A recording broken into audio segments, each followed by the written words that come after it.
Giữa nhịp sống hiện đại, khi chi phí điện năng ngày càng tăng và môi trường đang cần được bảo vệ hơn bao giờ hết, lựa chọn giải pháp năng lượng xanh không còn là xu hướng mà là bước đi thông minh cho mỗi gia đình. Hôm nay Thiên Phú Home có mặt tại Đông Hưng, Thái Bình để lắp đặt hệ thống máy nước nóng năng lượng mặt trời cho gia chủ. Một giải pháp hiện đại giúp tối ưu chi phí sinh hoạt, giảm phụ thuộc điện lưới, đồng thời mang lại sự an tâm lâu dài qua quá trình sử dụng.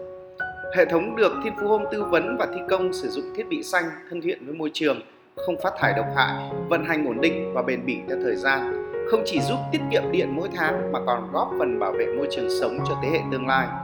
Từng công đoạn lắp đặt đều được đội ngũ kỹ thuật của Thiên Phú Home thực hiện chỉn chu, chính xác, an toàn, đảm bảo tính thẩm mỹ và hiệu quả sử dụng tối ưu cho ngôi nhà. Thiên Phú Home không chỉ cung cấp vật liệu xây dựng mà còn mang đến giải pháp sống xanh, sống tiết kiệm, sống bền vững cho mỗi gia đình Việt. Thiên Phú Home, giá trị xứng tầm, dịch vụ tận tâm.